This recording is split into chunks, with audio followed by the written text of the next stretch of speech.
तो जितने भी छात्र एग्जाम देने वाले हैं 14 फरवरी को बिहार बोर्ड से मैट्रिक का दोस्तों गणित का एग्जाम है आप सभी का, मैथमेटिक्स का। तो चलिए हम लोग यहाँ पे देखते हैं एक एक प्रश्न को दोस्तों, चाहे आप प्रथम पाली में हो या फिर सेकंड पाली, दोनों छात्रों के लिए वीडियोज काफ़ी इंपॉर्टेंट होने वाले हैं।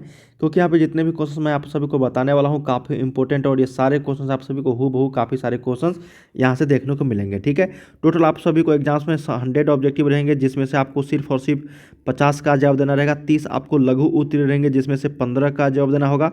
8 आपको दीर्घ उत्तर रहेंगे, लॉन्ग टाइम क्वेश्चन, जिसमें से 4 का जवाब देना होगा। ठीक है, तो चलिए हम लोग यहाँ पे पूर्णांक टोटल 100 रहेंगे दोस्तों। वीडियो को अंत तक सभी देखना, एक एक प्रश्न यहाँ पे इंपॉर्टेंट है और आप सभी के एग्जाम्स में हूबहू देखने को मिलेंगे यहाँ से कई सारे प्रश्न। ठीक है, 14 फरवरी को गणित में आने वाले कुछ इंपॉर्टेंट क्वेश्चन हम लोग यहाँ पे देखने वाले हैं। तो सभी छात्र वीडियो को लाइक कर लीजिए, चैनल को सब्सक्राइब करके बेल आइकन को प्रेस कर देना, ताकि इसी तरीके से हम लोग हर एक सब्जेक्ट का आंसर की के साथ लेकर आएंगे दोस्तों एग्जाम के दिन आपको एक क्वेश्चन आंसर, तो आपको नोटिफिकेशन जो मिल जाया करेगा। ठीक है, तो सभी छात्र इस वीडियो को लाइक कर लीजिए, चैनल को सब्सक्राइब कर लीजिए। वीडियो के डिस्क्रिप्शन में वेबसाइट का लिंक है, लाखों छात्र यहाँ से पढ़ रहे हैं। starkstudy.com गूगल पे लिखिएगा, लिंक डिस्क्रिप्शन में दिया गया है। यहाँ पे आप लोग को हर सब्जेक्ट का स्टडी मटेरियल प्रैक्टिस सेट मिल जाएगा क्वेश्चन आंसर के फॉर्म में। ठीक है, तो जाके आप लोग जरूर प्रैक्टिस सेट कीजिएगा। तो चलिए हम लोग इस वीडियो को शुरू करते हैं दोस्तों। जितने भी छात्र वीडियो को देख रहे हैं अंत तक सभी देखना। ठीक है, पहला प्रश्न हम लोग सभी क्वेश्चंस को डिटेल में पढ़ते हुए चलेंगे, ताकि इस तरीके के प्रश्न आप सभी के एग्जाम्स में आएंगे तो आप आसानी से बना पाओगे। कहा गया कि यदि कोई द्विघात समीकरण दिया गया है, द्विघात समीकरण लिख लेते हैं पहले, ax² प्लस आपको bx प्लस c बराबर 0। ठीक है, देखो द्विघात बहुपद और द्विघात समीकरण में यही अंतर है। द्विघात बहुपद देता तो सिर्फ और सिर्फ इतना देता, ठीक है, बराबर 0 नहीं देता। अगर द्विघात समीकरण दिया गया है तो बराबर 0 आपको दिया हुआ रहेगा। ठीक है, तो इनके मूलों के योगफल ज्ञात करने हैं। तो मूल मान लेते हैं कि अल्फा और बीटा है यहाँ पे, तो अल्फा प्लस बीटा क्या होता है यहाँ पे, -b/a होता है। तो -b यहाँ पे कितना हो जाएगा, -b के जगह पे b ही है और a के जगह पे यहाँ पे a ही है, तो ये क्या हो जाएगा -b/a। यही करेक्ट ऑप्शन जो है बी करेक्ट हो जाएगा, एक का बी। सिंपल प्रश्न था, आप सभी को उम्मीद है ये क्वेश्चंस आप सब बना लेंगे। ठीक है, और अगर गुणनफल पूछता अल्फा इंटू बीटा तब c/a हो जाता, तो c के जगह पे c ही है, तो यहाँ पे यही आंसर हो जाता c/a। जो यहाँ पे d है तो ये अल्फा इंटू बीटा हो जाता। ठीक है, चलिए नेक्स्ट प्रश्न देखते हैं। कहा गया है कि a² q² x² - p² बराबर 0 के मूल होंगे, रूट पूछा गया है, रूट्स। तो सबसे पहले हम लोग इक्वेशन लिख लेते हैं, a² q² x² - p² बराबर 0। तो ये आपको x का वैल्यू यहाँ से पूछा गया है, x का वैल्यू क्या होगा, रूट क्या होगा। तो हम लोग क्या करेंगे, देखो q², सॉरी ये a² था ना, a² q² x², इसको हम लोग क्या करेंगे इस साइड लेकर जाएंगे तो ये प्लस p² हो जाएगा। अब x² को रख देंगे और a² q² को इस साइड लेकर जाएंगे तो p² बट्टा में a² q²। समझ में आ रहा है ना। अब यहाँ से देखो x का वैल्यू निकालेंगे तो ये हो जाएगा प्लस माइनस इधर रूट अंडर में p² बट्टा में a² इंटू q²। तो देखो स्क्वायर है तो यहाँ पे प्लस माइनस रूट हटाएंगे तो ये p बचेगा बट्टा में a इंटू क्यू बचेगा। जो ऑप्शन नंबर आपका सी में है यही करेक्ट क्या हो जाएगा, सही उत्तर हो जाएगा। मूल क्या हो जाएगा, ये आपका मूल हो गया, क्या हो गया, रूट्स हो गया। ठीक है, सिंपल हो जाएगा, 2 का सी करेक्ट आंसर हो जाएगा। चलिए थर्ड प्रश्न देखते हैं कि कहा गया कि एक गोले का संपूर्ण पृष्ठीय क्षेत्रफल क्या होता है। देखिए एक गोल, कभी कभी पूछा जाता है एक गोले का आपको अर्धगोले का, ठीक है ना, अर्धगोले का पूछा जाता है, और कभी कभी आप लोग को यहाँ पे पूरे गोला का पूछ दिया जाएगा। ठीक है, तो यहाँ पे गोले का जो है संपूर्ण पृष्ठीय क्षेत्रफल क्या होगा। तो यहाँ पे सही उत्तर हो जाएगा आपका, गोले का संपूर्ण पृष्ठीय क्षेत्रफल होता है 4πr²। क्या होता है, 4πr²। ठीक है, अगर यही आयतन पूछा जाता है गोले का आयतन क्या होता है, तो ये होता है 4/3πr³ होता है। ठीक है, तो इसको आप लोग को ध्यान में रखना है। अगर यही पूछा जाता है कि अर्धगोला का आयतन, देखो सभी सूत्र को देख लो कि अर्धगोले का आयतन अगर पूछा जाता तो ये हो जाता है 2/3πr³। ठीक है, और यही पूछा जाता आप लोगों से कि अर्धगोले का संपूर्ण पृष्ठीय क्षेत्रफल, तो क्षेत्रफल अगर पूछा जाता तो ये होता है 3πr²। समझ में आ रहे ना। तो यहाँ से हम लोगों से गोले का संपूर्ण पृष्ठीय क्षेत्रफल पूछा जा रहा है, तो यहाँ पे 4πr² हो जाएगा। चलिए अगला प्रश्न देखते हैं कि निम्नलिखित में से कौन सा अभाज्य संख्या है। देखो अभाज्य संख्या किसको बोलते हैं, जो स्वयं एवं एक का यहाँ पे गुणनखंड होगा। ठीक है, जैसे यहाँ पे आपको कौन सा संख्या हो गया, 2 हो गया, 3 हो गया, 5 हो गया, 7 हो गया, 11 हो गया, 13 हो गया। ठीक है, ये आपको संख्या और इसी तरीके से इनफाइनाइट तक चलते जाएगा। तो सबसे छोटी जो अभाज्य संख्या 2 हो जाता है, पूछा जाता है कभी कभी। तो इसको देखो ना, 1 2 3 और 6, तो ये होगा नहीं, ये भी नहीं होगा, ये भी नहीं होगा। ऑप्शन नंबर क्या हो जाएगा, डी यहाँ पे करेक्ट हो जाएगा, जो अभाज्य संख्या होगा। अभाज्य संख्या कितना होगा यहाँ पे, 11।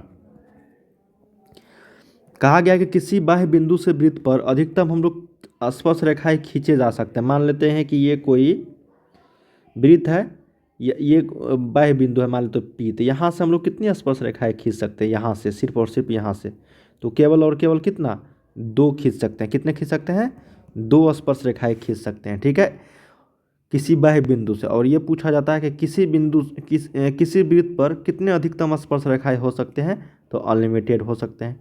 समझ में आ रहे ना। यहाँ पे पूछा गया है किसी बिंदु से, बाह्य बिंदु से, तो हम लोग 2 स्पर्श रेखाएं खींच सकते हैं।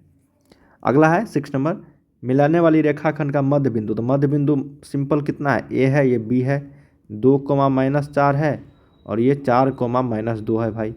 मान लेते हैं ये सी मध्य बिंदु है इसका, और इसका निर्देशांक मान लेते हैं x, y है।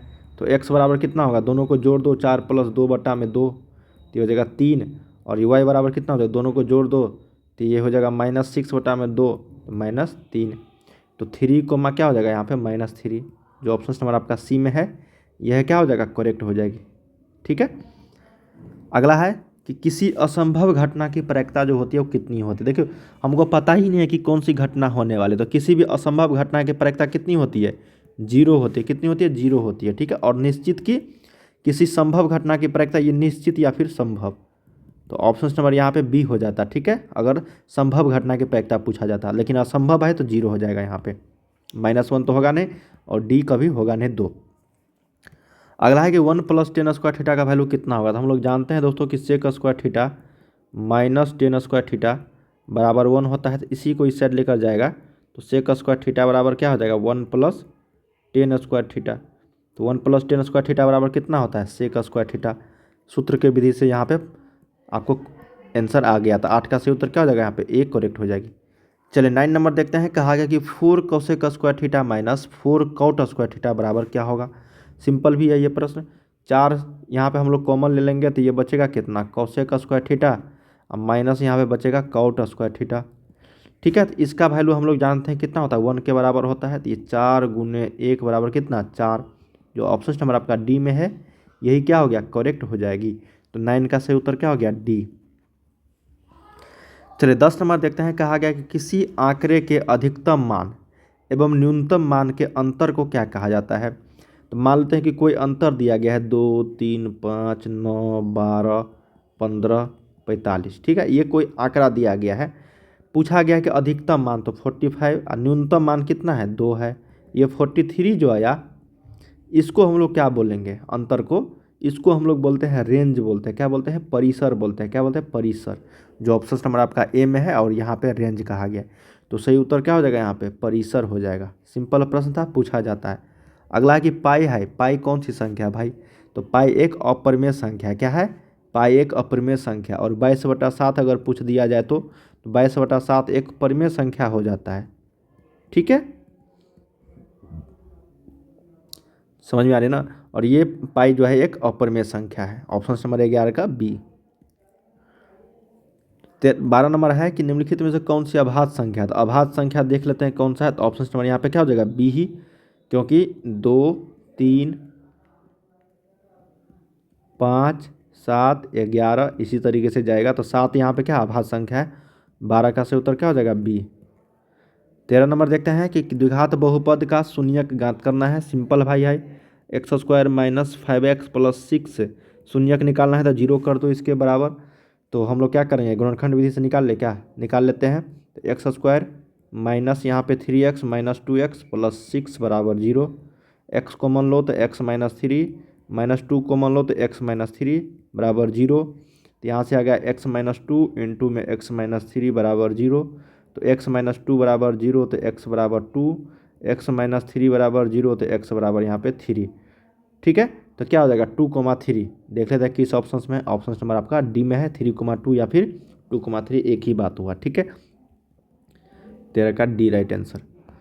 चलिए 14 देखते हैं। यहाँ पे कहा गया है 14 कहा गया यहाँ पे कि यदि कोई बहुपद है और इसका अल्फा और बीटा शून्यक है तो 1/अल्फा प्लस 1/बीटा का वैल्यू सिंपल है कि एक्स स्क्वायर है माइनस एक्स प्लस 1 के शून्यक अगर अल्फा और बीटा है तो हम लोग जानते हैं अल्फा प्लस बीटा कितना होता है -b/a, तो माइनस 1 कुछ नहीं है तो 1, तो +1 हो जाएगा। ये अल्फा इंटू बीटा कितना है 1, c/a तो 1 ही आएगा। तो 1/अल्फा प्लस 1/बीटा, इसको हल करेंगे तो अल्फा इंटू बीटा और अल्फा प्लस बीटा हो जाएगा ये, तो 1/1, तो 1 के ही बराबर होगा। जो ऑप्शन नंबर आपका बी में है यही करेक्ट हो जाएगा। तो 14 का सही उत्तर क्या हो गया बी 1। अगला प्रश्न है यहाँ पे 15 नंबर, कहा गया किसी त्रिभुज ABC में, अब देखो कोण बी का मान इसमें बताने वाली चीज़ है क्योंकि ये पाइथागोरस प्रमेय पे है। तो ऑप्शन नंबर किसके साथ चलना है यहाँ पे, डी के साथ चलना है। 90 डिग्री होगा ही होगा, क्योंकि यहाँ पे देखो ना, अगर कोई त्रिभुज है ABC और ये AC का स्क्वायर जो है वो AB square plus BC square के बराबर दिया गया है, तो 90 डिग्री होगा ही होगा इसका वैल्यू, कोण बी का वैल्यू 90 डिग्री। 16 नंबर, प्रायिकता का अधिकतम मान कितना होता है, 1 होता है भाई। प्रायिकता का अधिकतम मान कितना होता है, 1 होता है। 17 है कि इसको मिलाने वाली रेखाखंड के मध्य बिंदु सिंपल है, अभी जस्ट हम लोगों ने पढ़ा है। AB 4, -2 6,4, C मान लेते हैं x, y है, तो x का मान कितना होगा, दोनों को जोड़ दो 10/2 तो 5, ठीक है। और ये y का मान दोनों को जोड़ दो तो 4 - 2/2 तो 1 आ जाएगा, तो 5,1 ऑप्शन नंबर आपका 17 का क्या हो जाएगा बी। चलिए 18 नंबर देखते हैं कि sin 90 - a बराबर होता है किसके। तो sin 90 - a किसके बराबर होता है, cos a के बराबर होता है। सिंपल प्रश्न है, sin 90 डिग्री माइनस a किसके बराबर, cos a के बराबर। किसके बराबर, cos a के बराबर, ठीक है। और यही अगर cos 90 - a रहता तब cos 90 - a फिर भी sin a के बराबर ही हो। 90 में कोई भी चेंजेज नहीं होते हैं, ठीक है। cos का sin हो जाता है, sin का cos, tan का cot, cot का tan, sec का cosec, cosec का sec। वृत्त के परिधि एवं व्यास का अनुपात जो होता है कितना होता है, तो मान लेते हैं कि 2πr होता है परिधि और व्यास होता है 2r। तो r से r गया, 2 से 2 गया, तो बचेगा क्या π/1, जो ऑप्शन नंबर आपका सी में है।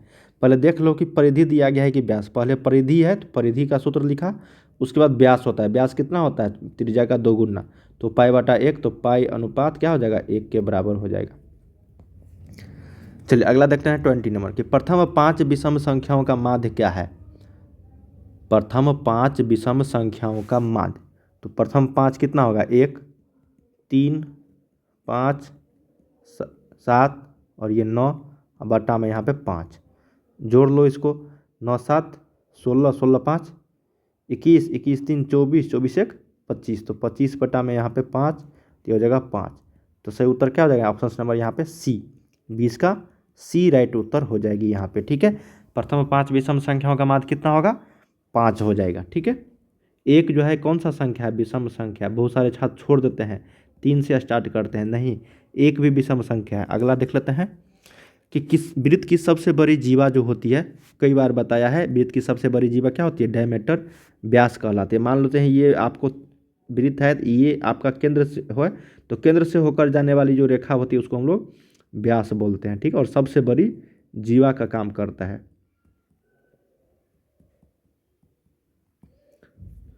ट्वेंटी टू देखते हैं कि x अक्ष के निर्देशांक जो होते हैं वो x,0 होता है। क्या होता है, x,0, और ये आपका y अक्ष के निर्देशांक हो जाएंगे। क्या हो जाएगा, ये y अक्ष के निर्देशांक हो जाएगा।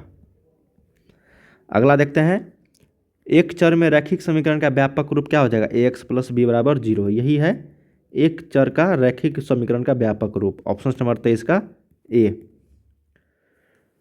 कहा गया कि 2 4 6 5 2 2 3 4 5 6 के माध्यिका होंगे। टोटल संख्या 1 2 3 4 5 विषम संख्या है, तो 5 यहाँ पे कितना है, टोटल 5 ना, तो n/2 और प्लस यहाँ पे 1, तो ये हो जाएगा n + 1/2, तो यहाँ पे 6/2, तो ये तीसरा, तो तीसरा पद जो होगा वही आंसर हो जाएगा। और इसको देख लेना आरोही क्रम में सजा हुआ है कि नहीं, तो आरोही क्रम में सजा हुआ है, तो ऑप्शन नंबर क्या हो जाएगा यहाँ पे सी इज द राइट, तो 24 का सी हो जाएगा।